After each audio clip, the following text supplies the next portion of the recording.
ce qui me frappe, c'est le caractère extrêmement négatif et extrêmement pessimiste de toute la couverture de presse relative aux signaux donnés par l'économie américaine ou donnés par des sondages relatifs à l'économie américaine depuis 6 mois, et ce contraste entre les données réelles, effectives du comportement des consommateurs, de l'investissement, de l'embauche, qui sont nettement moins dramatiques.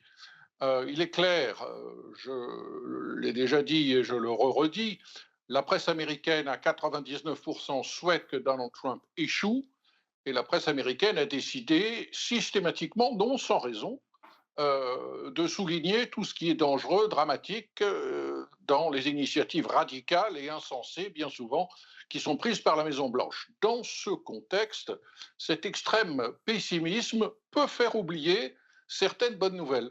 Oui. L'emploi, pour le moment, on va le vérifier vendredi prochain, l'embauche résiste bien. On n'est pas très loin de 200 000 créations nettes d'emplois tous les mois. L'inflation ne s'est pas envolée. La consommation s'affaiblit, mais pas dramatiquement. L'orage est peut-être imminent, mais ça fait maintenant 4 à 5 mois qu'on nous le dit et il n'a toujours pas éclaté. Alors, cela ne veut pas dire qu'en juin et en juillet, les données solides de hard data relatifs aux agrégats américains ne vont pas se détériorer fortement et que les Cassandres auront raison. Mais pour le moment, sur le fond, les signaux effectivement donnés par la conjoncture ne sont pas dramatiques. Si je prends pour exemple l'indice de la Réserve fédérale d'Atlanta, qui cherche à mesurer en temps réel ce que pourrait être la progression du PIB avec son indicateur GDP Now, ce matin, la Fed d'Atlanta nous prédit un taux de croissance en rythme annuel pour le second trimestre de 2,2%. Ça n'est pas si mauvais que cela.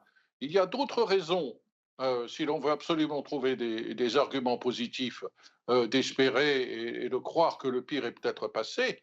Le principal tient au fait que le vent semble tourner dans ces initiatives radicales de Donald Trump, parce que le mur très solide du contre-pouvoir de la justice américaine est en train de faire des bosses sur la tête de la Maison-Blanche, en particulier avec cette décision de la Cour internationale, de la Cour de commerce Oui. internationale de New York, d'invalider le gros des mesures douanières punitives annoncées début avril.